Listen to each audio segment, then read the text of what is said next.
Mais réveillez-vous, monsieur. Mais comment ça, réveillez-vous? J'en suis sûre, pour la simple et bonne raison qu'il est par terre devant moi, mort, le crâne défoncé. Ça vous va? Bah voilà, comme ça, elle le sait. Oh, quelle conne!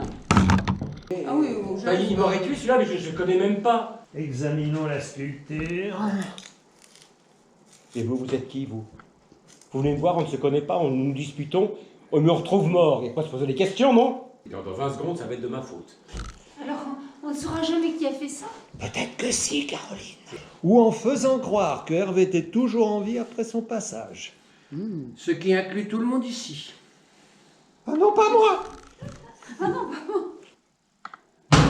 Elle n'est plus verrouillée. Bah, enfin, elle l'était, elle l'est toujours. Ah oui, mais elle ne l'est plus, Evelyne. Seule. C'est-à-dire que j'ai commencé avec Amandine. Mais comme elle court les deuxièmes mardis, mais aussi les premiers lundis et les troisièmes jeudis, forcément, elle est plus forte que moi. Alors elle m'a semée. Et vous avez fini seul. Parce que j'entends bien résoudre le meurtre de mon meilleur ami avant que la police ne débarque. Oui, Hervé faisait toujours avancer sa montre de 5 minutes. Mais n'importe quoi. Oh, à n'importe quel moment, l'une de vous aurait pu discrètement passer par cette porte secondaire, tuer M. Perdeillon et s'en retourner à ses petites affaires. Mais ça va pas, non? Vous avez entendu? Hein? Entendu quoi? Comme une voix. Ma chérie, mon épouse, et livres. Peut-être la personne au monde qui déteste le plus les livres. Ah, ce n'est pas que tu ne lis pas lire, tu lisais beaucoup avant.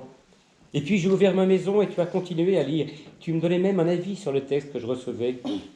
Et puis tu as commencé à avoir honte, je me rends compte. Honte de ce que j'éditais. Honte de mes fréquentations. Tu avais honte de moi. C'est pas mal comme idée, ça, tu ne trouves pas, non? Quelle horreur! Bah, tu as toujours été très dur dans tes jugements. Calmez-vous, Madame Perdeillon, vous voulez... Ça vous dérangerait de laisser parler avec ma femme? Qu'est-ce que c'est que ça? Montrez-moi. Une clé. La clé de la porte de service. Vous êtes sûr? Et puis il n'y a pas que ça. J'ai l'impression que vous n'entendez rien. Mais moi j'entends. Qu'est-ce que vous racontez, Caroline? J'entends sa voix, Madame Lorchat. Vous entendez qui? Je l'entends lui, sa voix. Comme s'il était là. Caroline, Oh là là, il parle avec une grosse Oh voix. non, mais quelle comédienne celle-là! Caroline, j'ai une question. Pourquoi m'avez-vous tué? Mais... Bon ben, je crois que je vais aller en prendre une deuxième. Hein. Je ne suis pas certain de savoir ce qu'il faut que je déduise de ça.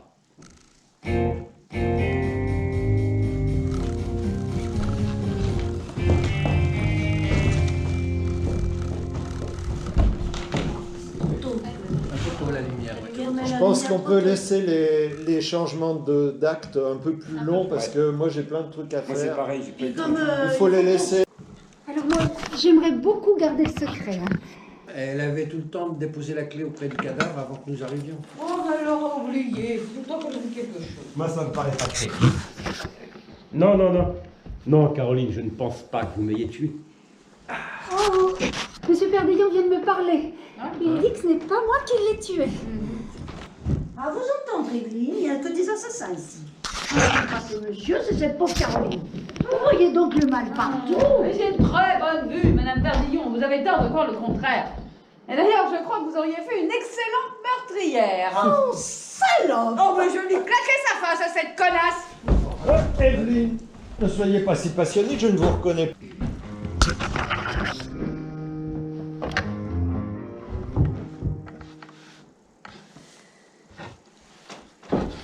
Je ne dérange pas. Non. Au revoir.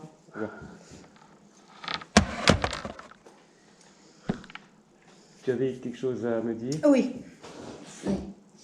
Et blonde d'ailleurs, que je veux le voir. Comment ça me fait chier J'ai d'ailleurs? donné les premières critiques à Arnaud. L'apparition aura eu dans une semaine. La couverture a été actée. Là, Ouais, bien. Et puis je me suis occupé du crédit dont on avait pas fait pour l'adaptation de voilà. Oui, je sais pas ce que tu viens de dire, mais je sais. On aura le texte définitif dans une semaine. La maquette de couverture était actée. Ouais, je sais, ouais. Bon, et j'ai envoyé le courrier dont on avait parlé pour l'adaptation ciné. Oh, bah ouais, c'est bien. Voilà, les photos que j'ai devant les yeux. Un texte d'un certain, pas mal du tout, signé par un certain Luc. Oh, tu vas oublier cette maison d'édition pendant 5 minutes, là? Oh, moi, je t'en prie, hein. Arrête un peu avec tes sarcasmes. Non mais écoute, il faut te dire que tu as l'air un peu énervé. Je suis capable de supporter beaucoup, Hervé. Oui, et j'aimerais que ça continue. Ah ben celle avec qui tu vas au théâtre ce soir, hein. Et ne me prends pas pour une imbécile. Bon alors ne touchez à rien.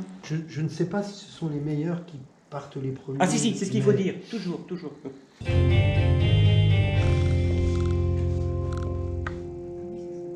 Il manque pas d'air, mais je vais l'attaquer en justice, moi, ce petit con. Je ne pouvais pas me permettre d'être condamné. Il fallait que je poursuive ton œuvre, Hervé.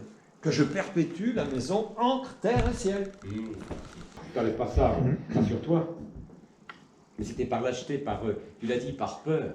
Je vais dire à Evelyne de te faire un chèque, mais promets-moi d'avancer sur la prochaine enquête de Fourniac. Ah, c'est promis. Tiens, ça recommence. Peut-être un courant d'air. T'attends 10 secondes. Enlève mon manteau.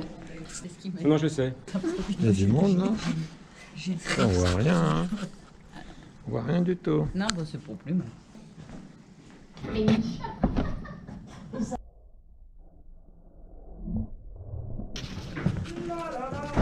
Ouais, faudrait qu'elle soit là. Là. Bon, on verra ça une autre fois, hein.